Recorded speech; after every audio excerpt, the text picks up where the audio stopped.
Foodborne illnesses is an ever-present threat that can be prevented with proper care and handling of food products. It is estimated that between 24 and 81 million cases of foodborne diarrhea diseases occur each year in the United States, costing between $5 billion to $17 billion in medical care and lost in productivity. Chemicals, heavy metals, parasites, fungi, viruses, and bacteria can cause foodborne illnesses, and bacteria-related food poisoning is the most common. But fewer than 20 of the many thousands of different bacteria actually are the culprit behind it. More than 90% of the cases of food poisoning each year are caused by Staphylococcus aureus, Salmonella, Clostridium perfringens, Campylobacter, Listeria monocytogenes, Vibrio parahemolyticus, Bacillus cereus, and enteropathogenic Escherichia coli. These bacteria are commonly found on many raw foods. Normally, a large number of food poisoning bacteria must be present to cause illness. Therefore, illnesses can be prevented by controlling the initial number of bacteria. The second is preventing small number from going. The third is destroying the bacteria by proper cooking. And the fourth is avoiding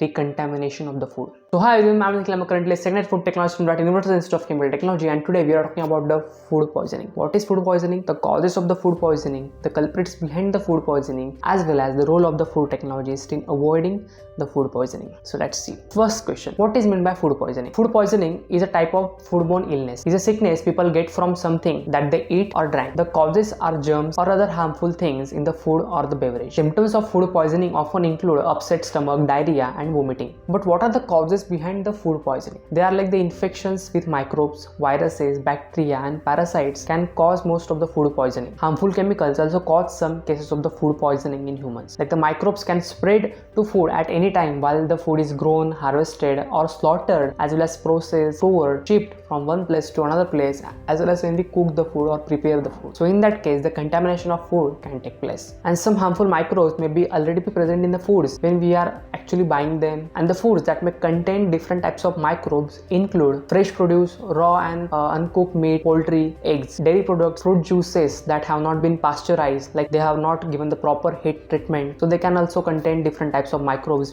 which can cause us the food poisoning. As well as the foods that people handle during preparation, sometimes called as deli foods, such as sliced meat, salads, cut fruits, sandwiches, as well as baked goods. As well as the foods that are not properly canned and sealed. As well as the introduction of microbes can take place in the food because of, like, if we don't keep the raw foods such as meat, poultry, seafood, eggs separated from the other foods, such as the fresh foods or vegetables. And microbes from the raw foods can spread to the other foods. And microbes can also spread from the raw foods to our hands, to the kitchen utensils, cutting boards, knives, kitchen surfaces during food preparation. And if you don't wash the hands, utensils, cutting boards, and surfaces completely after they have come into contact with the raw foods, so they can spread to other vegetables easily. And microbes can cause food poisoning if you don't take steps to kill or slow down the growth of the microbes in the food.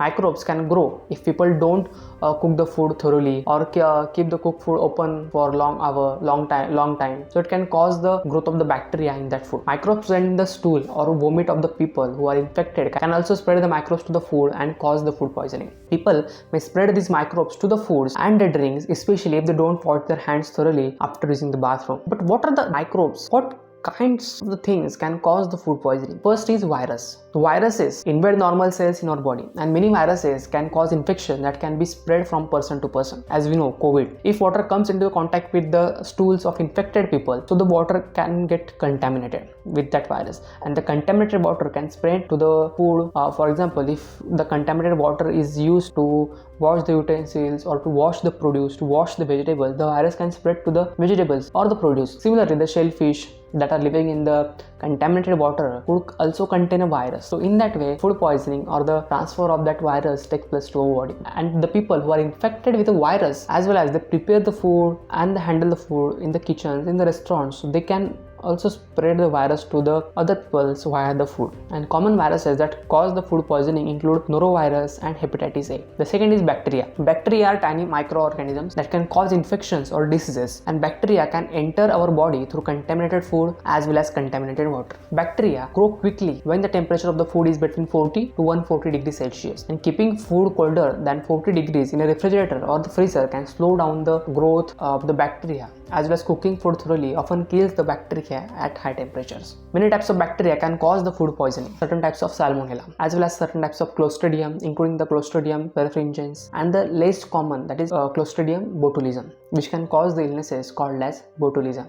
as well as certain types of Campylobacter, including Campylobacter jejuni, Staphylococcus aureus, also called as staph, then Escherichia coli, also called as E. coli, then certain types of Vibrio, Listeria monocytogenes, also called as Listeria. So this type of different bacteria can cause us or can help to transmit these diseases to our body. And the third is parasites. Parasites are tiny organisms that live inside of the other organism. Parasites can enter our body through food or water and can settle in our digestive tract. In developed countries such as the United States, parasitic infections are very rare because of the availability of the pure water and pure food. Parasites that cause the food poisoning include Toxoplasma gondii, which cause an illness called as toxoplasmosis, as well as Cryptosporidium, which causes an illness called as cryptosporidiosis. So these are some viruses, bacteria and parasites which can cause us the food poisoning. But if we consider about all these things in the food industry on an organization level, that is the overview of the company, so then the food recalls cost an average of $50 million per incident and cause significant harm to the brand's reputation and credibility of the brand. They can also cause significant harm to the individuals. According to the statistics, foodborne illnesses make 48 million people sick into the alone United States and responsible for 3,000 fatalities every year.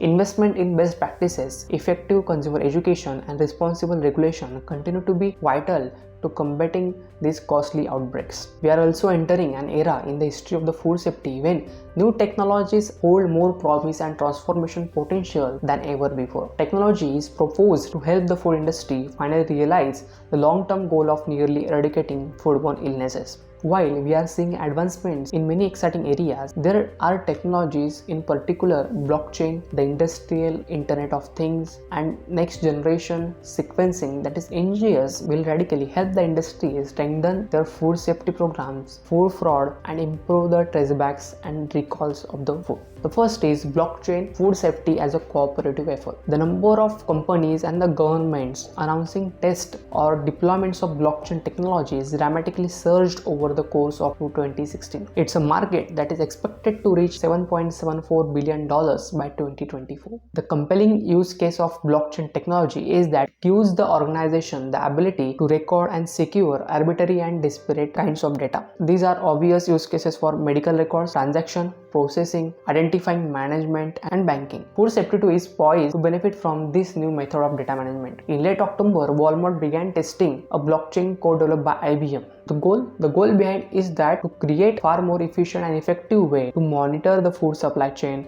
and mobilize quickly when something goes wrong. But IBM and Walmart aren't the only ones trying to take the advantage of this new technology. We are already starting to see several startups enter the space, including the Provenance and Ripe.io. Both companies are empowering brands to be more transparent and connected across the supply chain. If we look at the traceability done well in the food industry, we see examples where it is possible to identify down to a specific time and location where the problem happened and isolate the products that needs to be recalled. Blockchain will exponentially amplify this traceability. The ability to securely share and trace data across organizations, across continents, from farms to processing plant to grocery store shelves means the food safety industry will gain unprecedented insight into exactly what's going on in our supply chains. The second is industrial IoT, data from farm to the table. The rise of the industrial Internet of Things has helped prompt widespread innovation in sensor technologies that accurately and consistently capture and communicate data. Advances in networking, storage, and processing have created a mass market for sensors delivering real-time data from across the food supply chain. And we are starting to see commercially viable sensors that are not only advanced computer vision but also enables machines to hear, feel, taste, and even smell. And the new categories of sensors now allow us to tap into the whole new layers of data.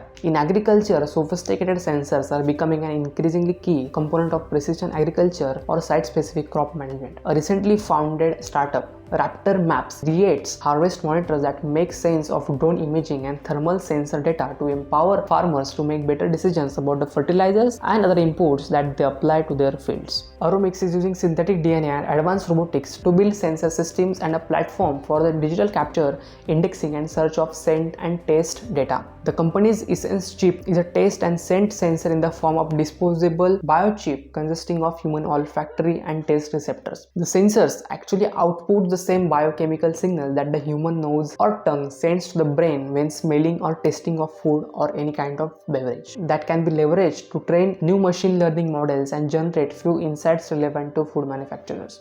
There is every reason to believe that the next new data gathered by innovative sensors will be leveraged to build a safer food manufacturing plants that will operate more efficiently and monitor for unintended contamination and protect against food fraud. Each one of these potentialities would strengthen the food safety programs, help brands to identify problems more accurately and more earlier. The third is NGS, that is the proactive food safety. NGS is another technology poised to have a major impact on the food safety. The cost and turnaround times of NGS have decreased to the point where this technology is fast becoming commercial viable. As the food industry continues to adopt NGS, we will continue to see dramatic improvements in the food safety testing. NGS is something of a catch-all term describing the most modern, parallel and high throughput DNA sequencing available. NGS has greatly reduced the time and the cost of DNA and RNA sequencing, revolutionizing both the study and application of genomics and molecular biology. It can sequence hundreds of samples at a time and generate up to 25 million reads per single experiment. This level of information makes it possible to identify pathogens at the strain level even in mixed ingredient and packaged foods. NGS-based food tests and software analytics have potential to significantly improve the scalability and accessibility of food safety and quality measures. A study conducted by the American Proficiency Institute that analyzed the result from 39,500 food proficiency tests conducted between 1999 and 2012 found that routine pathogen testing with NGS detected 100% of target genomes, while the PCR or antigen antibody based methods detected 98% to 99% of targeted genomes. At scales of hundreds of thousands of tests per year, the reduction in number of false negative rates, each a potential recall, is substantial. Furthermore, conversations with global food testing labs confirm false positives can range anywhere between 5% to 50% of the time. While not a food safety concern, false positives are a nuisance and can result in operational and inventory holding costs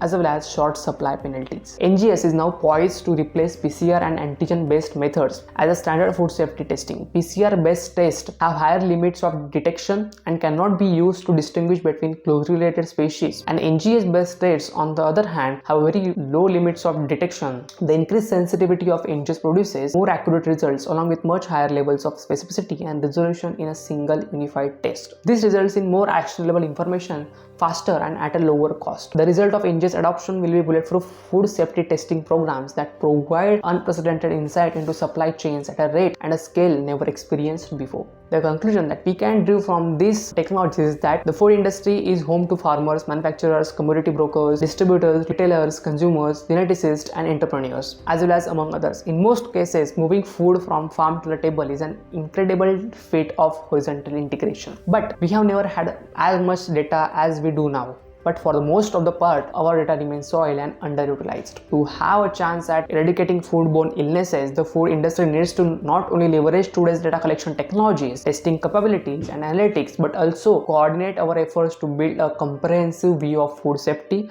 across the global food industry. The technologies outlined here, such as blockchain, food safety as a cooperative effort, then secondly, industrial IoT, data from farm to the table, then the third is NGS, proactive food safety, will enhance food safety in vastly different ways. What they have in common is their power to bring unprecedented levels of transparency and insight on the table. On the foundation of increased transparency, we will build a safer food future. These technologies give hope that we are already moving in the right direction. So that's it for today, guys. If this video has added any good values to life, or if you learned something new today from the food industry, food technology, then please consider subscribe the channel. And until next time, stay tuned, stay safe, stay healthy. See you soon in the next one. Bye bye.